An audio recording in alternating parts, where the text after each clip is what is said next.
जिन्होंने गोली चलाई वो आपका राम मंदिर बना रहे हैं। सभापति महोदय, जिन्होंने गोली चलवाई वो राम मंदिर बनवा रहे हैं। अगर कुछ पता ना हो तो जाकर के पूछ लेना, पता कर लेना। आधी अधूरी जानकारी के साथ मत आया करो यहाँ पर। नमस्कार, विद्या न्यूज लाइन में आपका स्वागत है।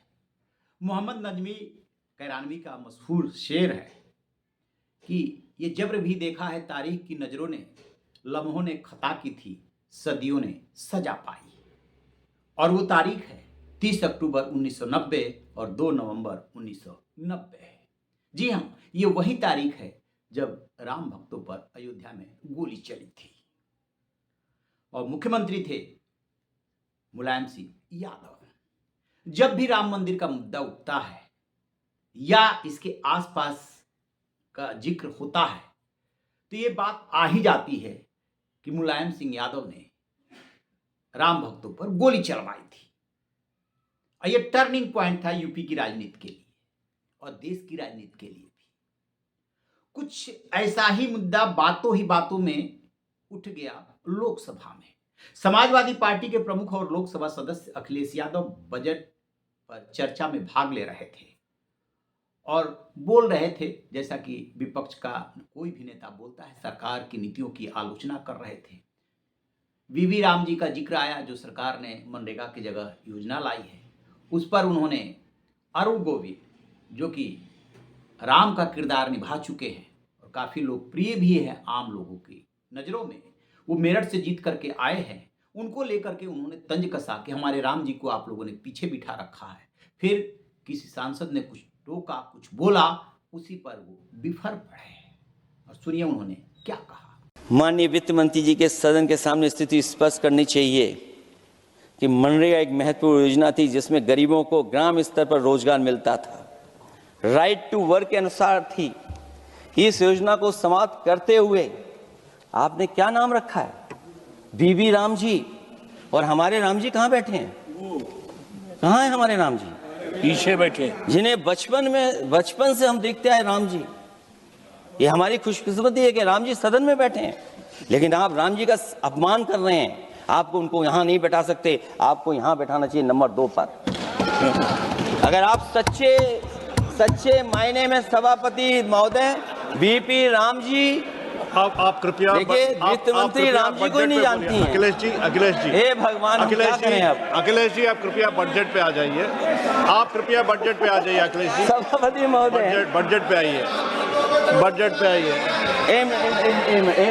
एक मिनट क्या बोले? फिर बोलना दोबारा। नहीं, आप बजट क्या बोलिए? नहीं, सभापति जी बोलिए। नहीं सभापति महोदय, जिन्होंने गोली चलाई वो आपका राम मंदिर बना रहे हैं। सभापति महोदय, जिन्होंने गोली चलवाई वो राम मंदिर बनवा रहे हैं। अगर कुछ पता ना हो तो जाकर के पूछ लेना, पता कर लेना।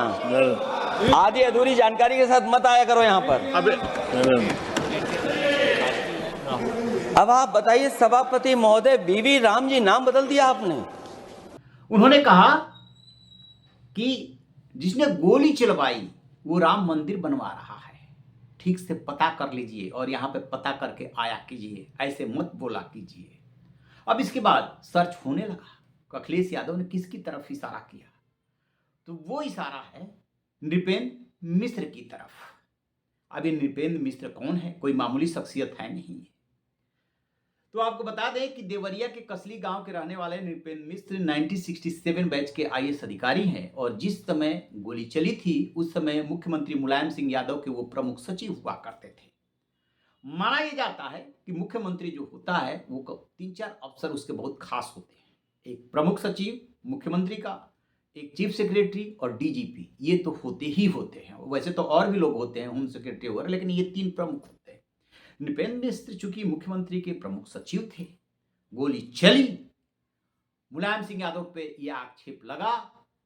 एक बार तो उन्होंने कहा था कि वो ऐसा करते और भी जरूरत पड़ेगी तो करेंगे, क्योंकि संविधान की रक्षा का सवाल है। नृपेंद्र मिश्र को लेकर के जब भी बात आई तो वो कहे कि नहीं, मैंने नरमी बरतने के लिए कहा था, गोली चलाने के लिए नहीं। लेकिन अभी कौन जानता है? मुलायम सिंह यादव तो इस दुनिया में है नहीं। मुलायम सिंह यादव जानते हैं या नृपेंद्र मिश्र जानते हैं? अखिलेश यादव कह रहे हैं कि नृपेंद्र मिश्र की ही सलाह पे तो वो गोली चली थी। खैर, तो अब नृपेंद्र मिश्र का रिश्ता जिस तरीके से सपा सरकार से है, ठीक उसी तरीके से मोदी सरकार से है। और ब्यूरोक्रेट्स के बारे में खास बात यह है कि ये किसी के नहीं होते हैं, ये जिसकी सरकार होती है उसी के होते हैं। 67 बैच के आईएएस ऑफिसर होते हैं, मुलायम सिंह यादव के प्रमुख सचिव रहते हैं। इसके बाद जो है ये वहाँ यूपी में बहुत दिनों तक काम किया, फिर जो है आ जाते हैं ये केंद्र में ट्राई के अध्यक्ष रहे और पब्लिक इंटरेस्ट फाउंडेशन के ये कर्ता धर्ता रहे हैं। वहीं से फिर जो है ये ट्राई का अध्यक्ष बने थे यूपीए के शासनकाल में।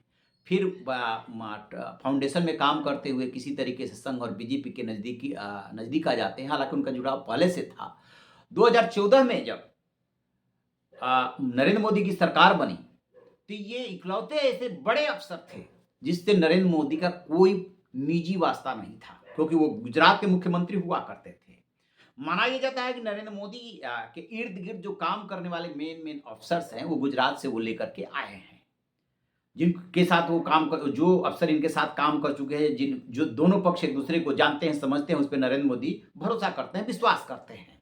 लेकिन नृपेंद्र मिश्र, जिसकी भी कहा जाता है कि संघ की सिफारिश पे आए थे पीएमओ में, तो उनको 2014 में बने, 5 साल तक रहे, फिर 2019 में दोबारा बने। ये बात अलग है कि दोबारा बनने के कुछ महीनों बाद उन्होंने कैबिनेट मंत्री का दर्जा भी रहा दोबारा। उन्होंने इच्छा व्यक्त की छोड़ने की, फिर उनको छोड़ दिया गया। फिर जो नृपेंद्र मिश्र ने खुद ही कहानी बताई है कि कहीं से पता चला इन लोगों को कि वो जो राम मंदिर का निर्माण होने जा रहा है, तो राम मंदिर तीर्थ क्षेत्र ट्रस्ट बना सुप्रीम कोर्ट के 9 नवंबर 2019 के आदेश के बाद। तो इनको जो है जो कंस्ट्रक्शन कमेटी थी उसका अध्यक्ष बनाया गया, यानी कि इन्हीं की देखरेख में राम मंदिर बना। अब राम मंदिर तो बन गया, लगभग तैयार हो चुका है, तो स्टेज में वो तैयार हुआ। उन्हीं की तरफ अखिलेश यादव इशारा कर रहे हैं कि जिसने गोली चलवाई वही राम मंदिर भी बनवा रहा है, पता कर लीजिए। तो नृपेंद्र मिश्र आज की डेट में भी बहुत बड़ी शख्सियत हैं। अब ये देखिए कि समाजवादी पार्टी के साथ के मुखिया के साथ भी काम करते हैं, और इधर बीजेपी की जब सरकार आती है तो उसके मुखिया के साथ भी काम करते हैं। इनको लेकर के उंगली भी उठती है, कई आरोप भी इनके ऊपर लगते हैं, लेकिन प्रधानमंत्री नरेंद्र मोदी के अति नज़दीकी हैं। बताया जाता है कि जब इनको जो निर्माण समिति है उसका अध्यक्ष बनाया गया तो खुद जो है गृह मंत्री, आज के गृह मंत्री अमित शाह ने फ़ोन किया था और पूछा था। उसके बाद प्रधानमंत्री का उनका फ़ोन आया था उनके पास कि आप बनना चाहते हैं, उसके बाद इनको बना दिया गया था। अब पॉलिटिकल बैकग्राउंड ये है कि इनके बेटे हैं साकेत मिश्रा और इनका जो ननिहाल है वो पड़ता है श्रावस्ती में, देवरिया के रहने वाले हैं। तो 2019 में वो लोकसभा का टिकट मांग रहे थे, नहीं मिला। 2024 के चुनाव में वो लड़े, लेकिन चुनाव हार गए। उससे पहले 2023 में ही उन्हें विधान परिषद का सदस्य बना दिया गया था। वो बहुत बड़े बैंकर हैं और काफ़ी पढ़े लिखे हैं, आईपीएस 94 बैच के आईपीएस अधिकारी भी रहे, लेकिन उन्हें वो रास्ता नहीं सूझा और सरकारी सर्विस अच्छी नहीं लगी, फिर छोड़ करके आ गए थे और फिलहाल वो विधान परिषद के सदस्य हैं। और नृपेंद्र मिश्र के बारे में तो बताया ही जा चुका कि वो मुलायम सिंह यादव के साथ भी काम कर चुके हैं और नरेंद्र मोदी के साथ भी काम कर चुके हैं। उनके ऊपर आरोप है कि उन्होंने कार सेवकों पर गोली चलवाई थी। और इधर जो लोग आरोप लगाते हैं उसी पार्टी की सरकार जब आती है तो प्रधानमंत्री के सबसे वरिष्ठ अफसर, सबसे विश्वास पात्र वो अफसर बन जाते हैं। उसके बाद फिर उनको मंदिर निर्माण की जिम्मेदारी सौंप दी जाती है कि इसे अच्छे से संपन्न कराइए। तो उन्होंने अच्छे से संपन्न कराया। तो अखिलेश यादव ने जो ये टर्न कसा है, जो बताया है, उस बात में दम है, सच्चाई है। बस ये राज खुलना जरूर आज तक रह गया कि क्या नृपेंद्र मिश्र के सलाह पर के गोली चलाई गई थी या मुलायम सिंह यादव का सीधे आदेश था, क्योंकि उन्होंने जीते जी कभी इस बात को मानने से गुरेज नहीं किया कि उन्होंने गोली नहीं चलवाई थी। उनका कहना यह था कि संविधान की रक्षा का सवाल था, यदि वो मस्जिद टूटी तो उसकी जिम्मेदारी उनकी बनती है, उसको रोकने के लिए उन्होंने ऐसा किया था। तो ये है नृपेंद्र मिश्र। आपकी क्या राय है कमेंट बॉक्स में जरूर बताइएगा। Thank you.